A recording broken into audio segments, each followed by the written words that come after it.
భగవంతుని అనుగ్రహం మనపై ఉన్నది అని ఎలా తెలుసుకోవచ్చు గురుగారు? మీకు అన్ని మంచి జరుగుతాయి, మీకు చెడు ఆలోచనలు రావు.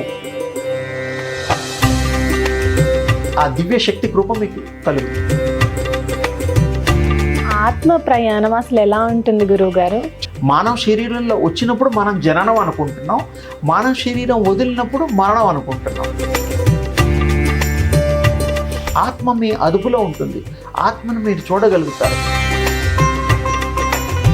డైరెక్ట్ గా భగవంతుడి దగ్గరికి వెళ్ళిపోతుంది. అంటే ముందల మనం ఆత్మ సాక్షాత్కారం పొందిన తర్వాత, మనం ఎవరో తెలుసుకున్న తర్వాత, ఆ దివ్య శక్తి మనలో ఉందని గ్రహించిన తర్వాత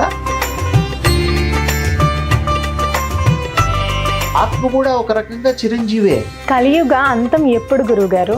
దుశ్చేష్టలు, దుర్మార్గపు ఆలోచనలు 4 లక్షల సంవత్సరాలు దాటిన తర్వాతే కల్కి అవతారం వస్తుంది. ఎవరైనా చనిపోయినప్పుడు సూతకాన్ని పాటిస్తూ ఉంటారు. వాళ్ళ ఇంటికి వెళ్ళినా తలస్నానం చేయాలి అని అంటారు. ఎందుకు గురుగారు? వార్త విన్నా కూడా, ఫోన్లో వార్త విన్నా కూడా స్నానం చేయాలి, లెక్క ఉన్నది.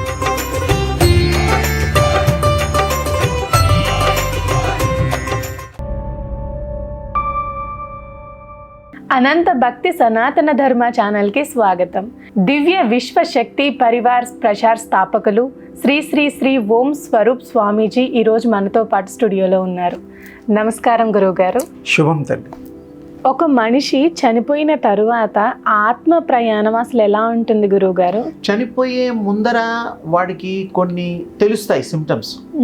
కొంతమంది జబ్బుతో పోతారు, కొంతమంది హార్ట్ అటాక్తో పోతారు, కొంతమంది ఉంటూ నడుస్తూ కూడా పోయేవాళ్ళు ఉన్నారు. అలా పోకుండా కూడా మీరు ఈ ధ్యానం, ఈ యొక్క ఉపాసన చేస్తే మీరు సెల్ఫ్ కంట్రోల్ అవుతారు.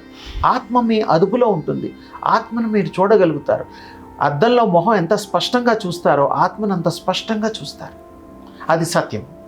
అప్పుడు తెలిసిపోతుంది, ఎన్ని రోజులు బతుకుతామో తెలుస్తుంది, ఎందుకు వచ్చామో తెలుస్తుంది, ఎక్కడికి వెళ్తామో కూడా తెలుస్తుంది. చనిపోయిన తర్వాత అసలు బాడీ వెళ్ళిపోతుంది, ఆత్మ ఎక్కడికి వెళ్తుంది? అది మళ్ళీ నిర్ణయించుకుంటుంది. ఇంకేమన్నా మిగిలిపోయాయా నేను చేయాల్సిన పనులు, అప్పుడు మళ్ళీ ఆ జన్మ తీసుకొని ఆ కంప్లీట్ చేస్తుంది. కర్మలు లేనప్పుడే ఇంకా జన్మలు ఉండవు. సింపుల్. కర్మలు అంటే మనం చేయకుండా ఉండాలి. మంచి పనులు చేయొచ్చు, తప్పులేదు. కొన్ని దుష్కర్మలు ఉంటాయి, ఇతరుల్ని బాధ పెట్టడం, ఇతరుల్ని హింసించడం, ఇతరుల దగ్గర డబ్బులు లాక్కోవడం, ఇతరులు చెడుకోవడం, ఇలాంటివి.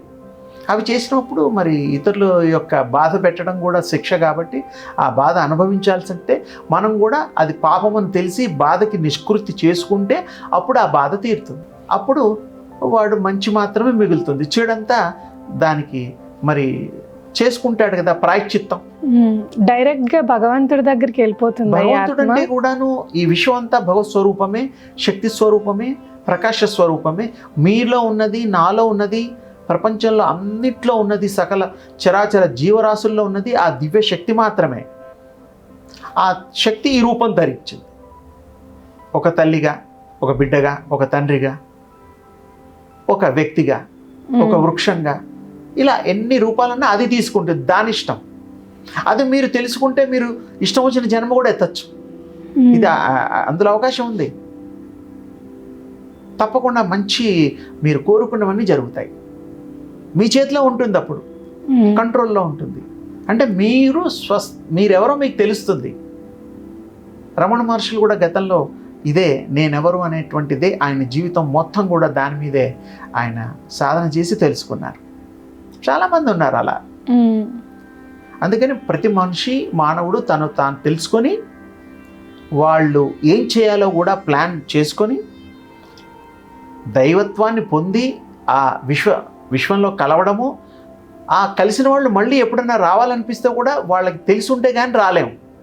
ఓసారి ఒక ఊరు వెళ్తే మళ్ళీ వచ్చి మళ్ళీ ఆ ఊరు వెళ్ళాలంటే మనకు తెలుసు కాబట్టి వెళ్తాం, అంతే కదా. ఓసారి వెళ్ళొచ్చాం కాబట్టి. అలాగే ఆత్మ కూడా దాని శక్తితో అది స్వయంగా నిర్ణయాలు తీసుకుంటుంది, దాని ఇష్టం. అందుకని దాని ఇష్టానికి అది ప్రయాణాలు చేస్తూ ఉంటుంది, జన్మలు ఎత్తుతూ ఉంటుంది, ఈ పనులన్నీ చేస్తూ ఉంటుంది. ఇతరులను కూడా మార్చడానికి కూడా అది శక్తి ఉంటుంది దానికి. శక్తి లేని వాళ్ళని శక్తివంతులు కూడా చేస్తుంది. అలాంటివి కూడా ఆ పనులు చేస్తుంది. అంటే ముందల మనం ఆత్మ సాక్షాత్కారం పొందిన తర్వాత, మనం ఎవరో తెలుసుకున్న తర్వాత, ఆ దివ్య శక్తి మనలో ఉందని గ్రహించిన తర్వాత మానవుడు మహనీయుడు అవుతాడు. అది చాలా సింపుల్గా చెప్పాలంటే. అంటే నాకు మీరు చెప్పిన ప్రతిదీ నాకు బాగా అర్థమైంది గురువుగారు. ప్రయాణం ఎలా ఉంటుంది? ప్రయాణం అంటే అది గాల్లో వెళ్ళిపోతుంది. ఇక్కడ కళ్ళు మూసుకుంటే అది నక్షత్ర మండలాల్లోకి వెళ్ళగలదు సెకండ్లో. ఇప్పుడు మనమేమో వెహికల్స్ వాడతాం, కారు, స్కూటరు, ఏరోప్లేన్స్, ఇలాంటి వాటిలో ప్రయాణాలు చేస్తున్నాయి. ఆత్మకు అవేమి అక్కర్లా. అది ఎక్కడంటే అది మనోశక్తి, మనోవేగం, వాయువేగం. హనుమంతుడు కూడా వాయువేగం అనే ఒక బిరుదు ఆయనకి, ఆ స్వామికి. మన మనస్సుకి అంత వేగం ఉన్నది. ఒక్క సెకండ్లో మీరు సూర్య చంద్రమండలాలు, నక్షత్ర మండలాలు ఎక్కడికంటే అక్కడికి వెళ్ళవచ్చు. ఎప్పుడు మీరు అది తెలుసుకున్నాక. తెలుసుకోకుండా మీరు వెళ్ళలేరు. ప్లాన్ లేకుండా వెళ్ళలేం కదా. పలానా ఊరు వెళదామని ప్లాన్ చేసుకుంటే పలానా టికెట్ కొనుక్కోవాలి, ఇవేవో ఖర్చులు మామూలుగా మానవులకి తెలిసిన విషయాలు అవి. అది తనే నిర్ణయించుకుంటుంది.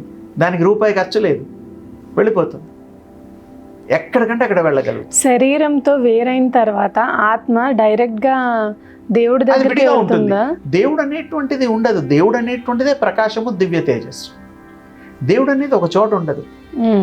ఇప్పుడు గుళ్ళల్లో అవన్నీ మనం దేవుళ్ళని వెళ్తూ ఉంటాం, అక్కడ స్థాపన చేస్తారు. రాముడిని, కృష్ణుడిని, వేణుగోపాల స్వామిని, అమ్మవారిని, రకరకాల దేవుళ్ళని.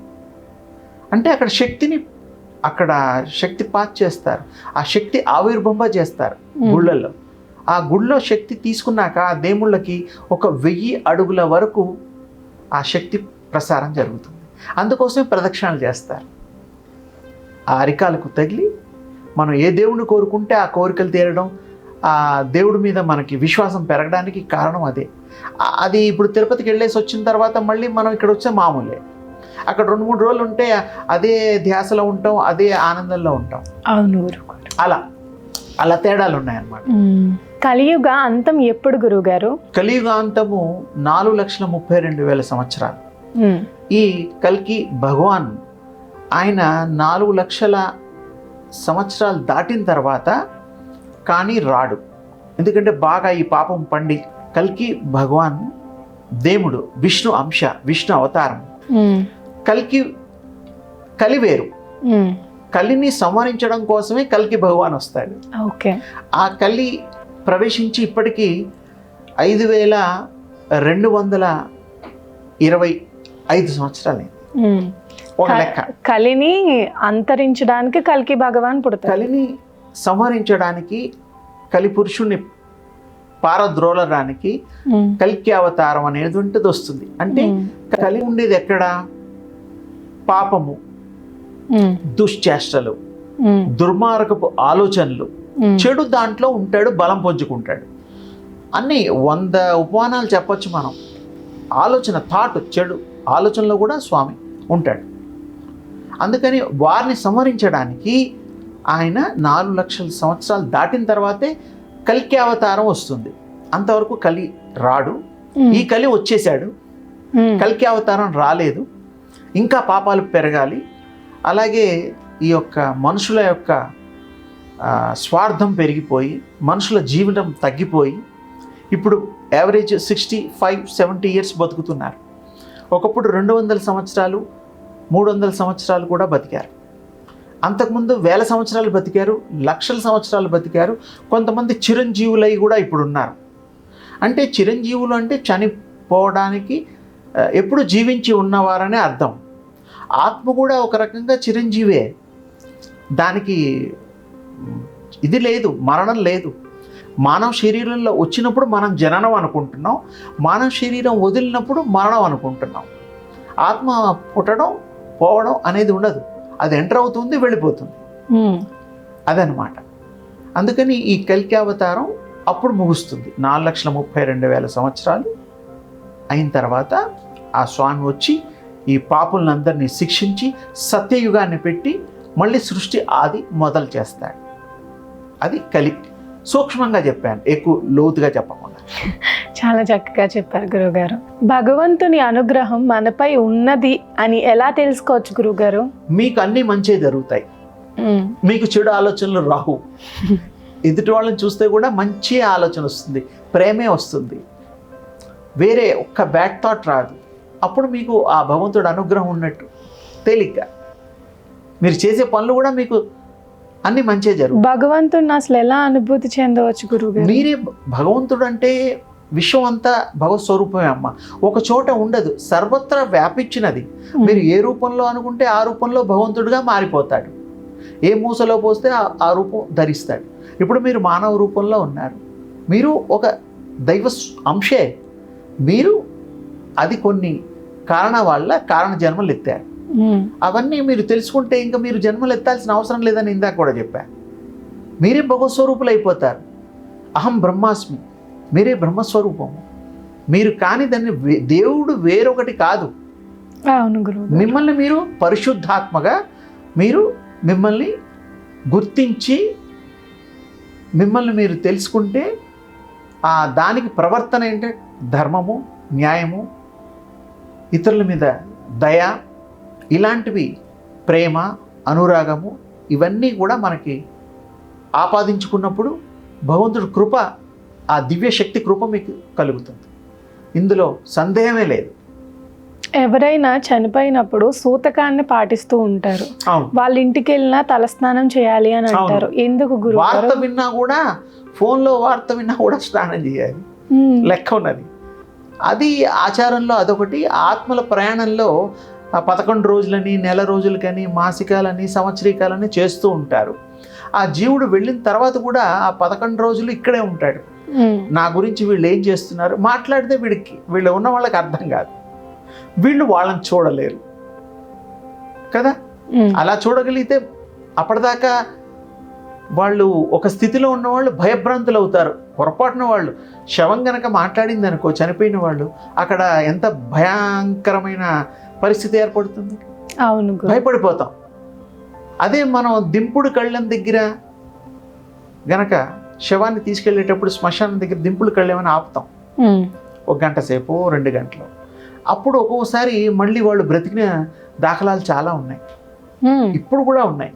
ట్రైబల్ ఏరియాలో ఇప్పటికి కూడా అవి తరచుగా జరుగుతూ ఉంటాయి, సందేహం లేదు. 2 చోట్ల వాళ్ళు ఆపి ఇంకా 3వసారికి తీసుకెళ్ళి దహనం చేయడం, పాతిపెట్టడం. ఆపి వెయిట్ చేస్తారు, చెవులో పిలుస్తూ ఉంటారు, పెద్ద కొడుకు, చిన్న కొడుకు. ఆ పిలుపు కన్నా, ఆ ప్రేమ కన్నా వాళ్ళు వస్తారని. భార్య, తల్లులు, ఇలా అవి జరుగుతూ ఉంటాయి. మరి ఎందుకు అంటే అది వింటుంది కానీ రాలేదు. ఆ సిల్వర్ కార్డ్ తెగిపోతుంది. శక్తిలో ఉండేటువంటిది కంటికి కనబడేటువంటి సూక్ష్మాతి సూక్ష్మమైనటువంటి ఒక తీగ ఉంటుంది, కంటికి కనబడదు. దాన్ని సిల్వర్ కార్డ్ అంటారు. ఈ శరీరానికి ఉంటుంది. తల్లి గర్భంలోంచి వచ్చినప్పుడు బొడ్డు కట్ చేస్తే తల్లికి సంబంధం పోతుంది. అప్పటి వరకు ఆహారం అది ఇది తల్లి ఇచ్చేది కదా. తర్వాత ఈ శిశువుకి భగవంతుడు ఈ దివ్యశక్తి ఇచ్చినది సిల్వర్ కార్డ్. అందుకని రాత్రులు నిద్రలో ప్రయాణం చేస్తూ ఉంటాం, ఎక్కడెక్కడికో తిరుగుతూ ఉంటాం, మళ్ళీ మన దేహంలోకి మామూలుగా వచ్చేస్తూ ఉంటాం. ఆ ప్రయాణాలు ఎక్కడికి వెళ్ళినా ఈ దేహంలోకే వస్తుంది. అది సిల్వర్ కార్డ్ వల్ల. ఆ తీగ తెగిపోతే మళ్ళీ రాదు.